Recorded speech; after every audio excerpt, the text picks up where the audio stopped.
In this video, we'll break down the NFC South, going over each team's chances as we predict the order of finish and if any team can get in as a wild card. We'll also discuss a couple of fantasy players in the division, all of that, plus how to win a valuable prize, all coming up next.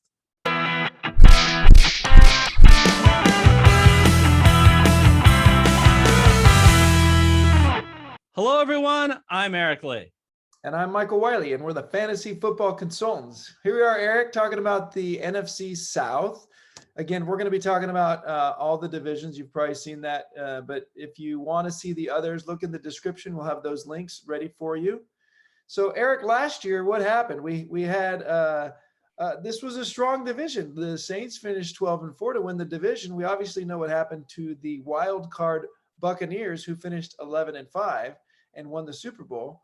The Panthers, who looked to be the lowly team early on, ended up 5-11 and squeaked out ahead of Atlanta, who had a really tough start and finished 4-12. What's up for this year, Eric? What do we have predicted? Well, the lines makers really like the Super Bowl champs over the division champs from last year. They think Tampa Bay is a huge favorite to win this division, minus 175. Meaning you've got to risk $175 to win just $100 if you want to bet Tampa Bay wins this division. New Orleans is plus 300, so they're pretty far back.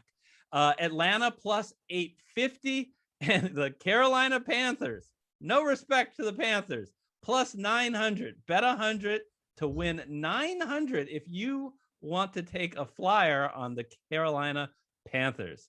All right, Michael. So we're going to break down each of the teams and talk about our order of finish. We also are looking for our fans to do it as well. If they go into the comment section and put the order of finish, and in addition to that, let us know if they think any team will get in as a wild card. If you get it exactly correct, then you're eligible to be randomly drawn as a winner. And we'll take 8 winners, 1 from each division. And Michael, tell them what they win. They get a chance to meet Eric Lee and maybe me. What do you mean, maybe? Okay, you're under contract. I am currently under contract. Don't Deshaun Watson us. No, I think it should be fun. I think it'll be a lot of fun to do a show with some of our viewers. Yeah, not only meet us over Zoom, but actually take part in a prediction playoff show at the end of the year. So I'm really looking forward to that. So get into the comment section and enter that. Okay. By the way, you can, if you want to help support the show, go ahead, smash that like button. And if you haven't yet, hit that red subscriber button followed by the bell icon. We got all that out of the way, Michael. Let's go for it. Let's start with the New Orleans Saints, who were the division winner last year. These Saints have been in the top 5 scoring in each of the last 5 years. But this year could be different, Michael. They are going to be without Drew Brees. They also will be without Jared Cook, and they will be without Emmanuel Sanders. And we just found out that, at least at the beginning of the year, they're going to be without Michael Thomas, who's got ankle surgery. You know, he had just a terrible last year due to injury, and he starts off this year with injuries. Michael, so they just signed Chris Hogan, nicknamed 7-Eleven because he's always open. What do you think of this offense? Obviously, it has Alvin Kamara, and it has one of the league's best offensive line. The same 5 starters are back on the offensive line that has 2 Pro Bowlers and an All-Pro. What do you think of this offense without Brees, and who should be in the quarterback position, Hill or Winston? You know, the lines makers did some interesting things in this division, and I think the reason why you saw this lack of respect for the Saints is because of the quarterback position. It's not just because it's some of the injuries or losses that you mentioned, but also because of this quarterback situation, which is interesting because despite Drew Brees' fantastic career, he had a really bad year. And that's something that, I think shows that this team the fact that they were 12-4 despite a really tough season for him and an injury, injuries as well, I think is reason to go and back and look at how strong this defense is. Look how strong this offensive line is, and don't forget who's at the helm with Sean Payton, who's a fantastic coach. They're going to find a way to They're going to find a way to get wins, and so there's no question that the Buccaneers should be the favorites. They're freaking run the Super Bowl, but I'm really anxious to see what happens at this quarterback position. I think it really has a huge impact on whether or not this team can win 10, 11, 12 games. Yeah, Sean Payton probably would be the first person to point out the fact that in the last 2 years, the Saints were 8-1 without Drew Brees playing either Hill or Bridgewater. So what do you think? You're Sean Payton, Michael. Do you start the season with Taysom Hill or Jameis Winston as your QB? Yeah, well, I think Jameis Winston is definitely a more traditional quarterback. He's had his issues at that position in terms of the turnovers that he's thrown. He's been very aggressive, but we've seen quarterbacks who've been aggressive have success.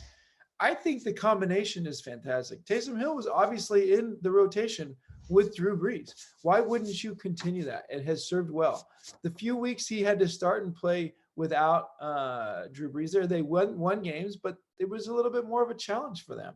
I think if Taysom Hill is 100% of the time there, it changes how defenses play, and it can, I think, be game planned against.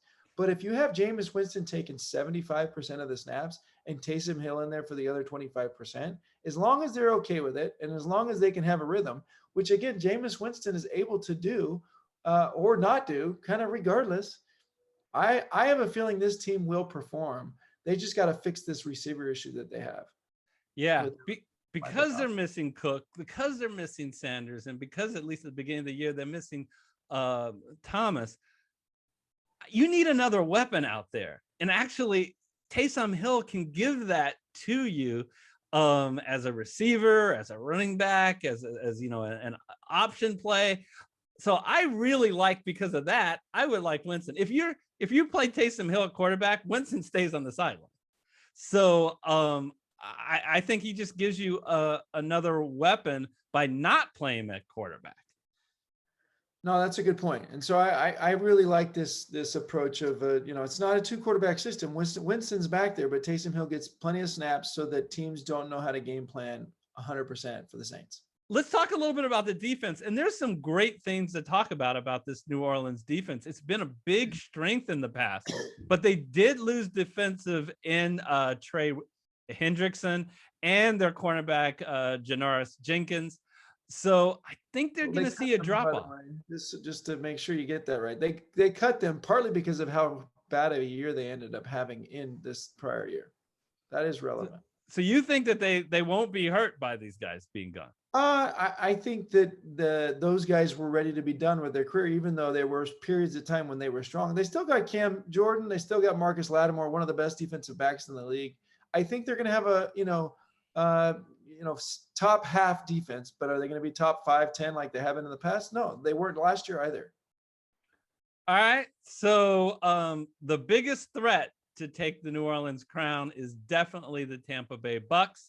There's no question that unless Tom Brady gets injured, which has only happened once in his career, this team is going to win this division and be probably right back where they were last year in the Super Bowl, because Tom Brady, even with the help that he gets, is a fantastic quarterback.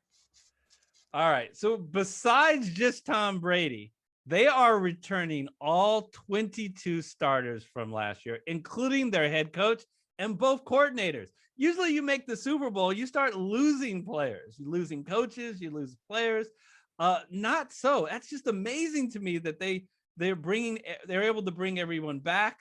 And Michael, this is criminal, the riches that they have at wide receiver and tight end. How is this possible? How can you have Evans, Godwin, Brown, Gronk, Brate, now healthy OJ Howard? How is that possible? Yeah, and we could sit here and talk all day about their offense, but what wins this team's their championship is their defense. Todd Bowles is a genius, and the way that they put this team together. I mean, some of these players have had tough years, with Ndamukong Suh and JPP, those guys, they are thriving on a team where historically they've been a problem children, right? And, you got Levant Barrett and Antoine Winfield. This defense is fantastic. So it sounds like we both are pretty high on the Tampa Bay Bucs. Is there any negative here? Is there something where we can see, gee, there's a little danger here for this team, not only to win the division, but, an impediment to get to the Super Bowl? Well, we've been saying it, people have tried to say this over and over and over again. So I'll say it briefly. It's the fact that Tom Brady's getting older, right? Is it possible that his arm's going to have lost a little bit and teams are going to be able to adjust for that? At some point it's going to happen. Is this the year? I would have thought it was last year. I would have thought it was the year before. I'm not ready to bet against the GOAT. But to me, that's the spot where there's some risk for sure. Yeah, and some of their offensive players are getting up there in age, so you just wonder, is there a drop off? So speaking of drop off, let's go to the next team on the division, the Carolina Panthers. They're only one of 6 offenses last year that scored more field goals than touchdowns. Now, they were, in fairness, they lost Christian McCaffrey for over half of the year, and I think if he can stay healthy, he'll solve that. But any success of this team, I think, is going to be tied to how good will Sam Darnold play. They've cleared the quarterbacks. Teddy Bridgewater is gone. This is Sam Darnold's job and his team.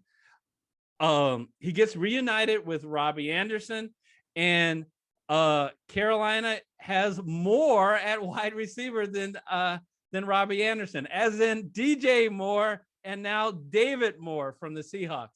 So I like their offensive weapons. Of course, I like Christian McCaffrey at running back. My only issue is at quarterback.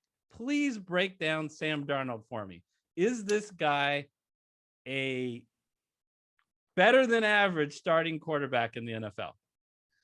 So he's had flashes of capability. The challenge he's had is he's been on the New York Jets, right? With the poor offensive line and not necessarily a lot of weapons to go with it. He showed at USC in college some capability. He's had a couple of games where, people have clearly bet against him and he's come out and made some plays.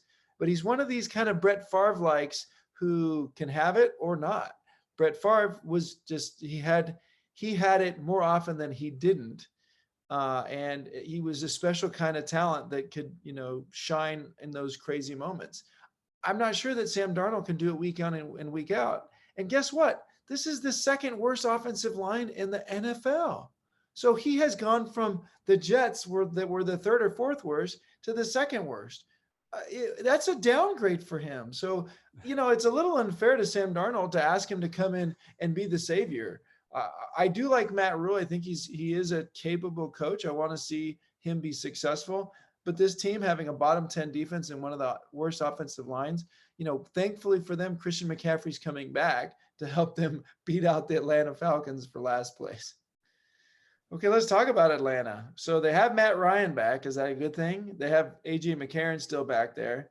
Ridley's hurt. I don't know if you saw, but their offensive value went down like 3x just because of the Ridley injury, and they brought in Mike Davis on the running back. Their offensive line is still atrocious. Their defense, other than Deion Jones, is atrocious. They have a new coach with Arthur Smith from the Titans. I think that's about the only good thing that they've done that I can tell. What do you know that I don't? Well, I think it's kind of funny that you spent about an hour and a half hemming and hawing on Sam Darnold, but you came right out and said, Matt Ryan, do we need him back? I like Matt Ryan more than I like Sam Darnold. Maybe I am I'm living in the past. No, I think I like to have a little bit of disagreement with you, but this team's got issues. Yeah, no, they just don't have weapons, right? I mean, yeah, okay, Matt Ryan had his day when he had weapons, right? He doesn't have weapons as more, especially if Ridley's hurt, right? Like what a devastation to them. I'll call out one major weapon that we can expect. Kyle Pitts this year, their first round draft pick, they're saying like one of the best talents, at least at tight end, that we've seen out of the draft in a long time. So they may be leaning on him more than they ever thought they would. Yeah, no, good point. I'm glad you called out. He was a special talent in college. He'll be a special talent in the NFL. All right. So let's go ahead and make our predictions. I am going to put Tampa Bay as the division winner and New Orleans second. I'm going to disagree again with the lines makers. I'm going to put Carolina next, followed by Atlanta. Yeah, no, I think because of what we just learned, I completely agree with what you just said. There's no question the Bucs win this division unless there's some changes that happen, a third of the way into the season. No question the Falcons end at the bottom in my mind. So I agree with you that the odds makers got that wrong. The question here is whether or not the Saints are going to be able to ride that offensive line and that defense into a wild card spot. And I think there's a big question mark on it. It really depends on the AFC and the NFC North, in my opinion. But I'm going to go on record right now of picking New Orleans to get in. I think I'm with you. There's no question the NFC East is not going to produce a wild card. So it's, is it the Saints or is it the Vikings or Bears? Let's go with the Saints. Okay. Wow. This is just so weird that we would always agree like this, Michael. Let's talk a little bit about fantasy, because fantasy deals a lot with opportunity. I'm actually going to pick someone on the Atlanta Falcons. So the Falcons dumped Todd Gurley, Brian Hill, and Ito Smith, anyone who claimed to be a running back last year. And it just paved the way for Mike Davis. So Julio Jones is gone. Calvin Ridley's a question mark now. The question, somebody is going to do some scoring. And Mike Davis actually looked pretty good with Carolina. By the way, running him behind a Carolina offensive line, as we discussed, which is pretty darn bad.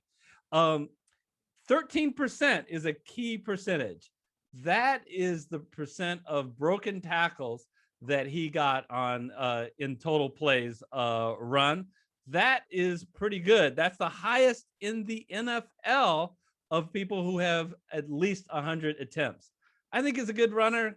He can catch passes. I'm looking at every draft board, and the guy is like 25 on running back, 62 overall. I think that's way too low. Meaning that he should be drafted earlier than that. Given that, I think this guy's a huge sleeper, Mike Davis. Yeah, no, I think unless he gets injured, there's no question that he should have a good year because of how he'll probably be treated as a bell cow back. And on a team that maybe won't score many points, but they're going to use him at the goal line and he's going to get the passes. We saw what he did when McCaffrey was out. It was huge. But Pitts, let's talk about these Falcons. He's especially valuable in these keeper leagues that you get when you get someone later in the draft. I don't see him going off the board in the first 4 or 5 rounds for sure. He's going to be a later draft pick, but he's somebody who's going to get a lot of touches and he's a special talent. And, there's a huge drop off after the top 2 or 3 tight ends. So I think he's a nice sneaky pick in some of those middle to late rounds. Yeah, we're going to be doing later in the preseason a series of mock drafts. So if you're a fantasy person, we got you covered. That'll do it for this show, but we'll link to other shows at the end of the video. Take care, everybody, and we'll see you next time. Bye-bye.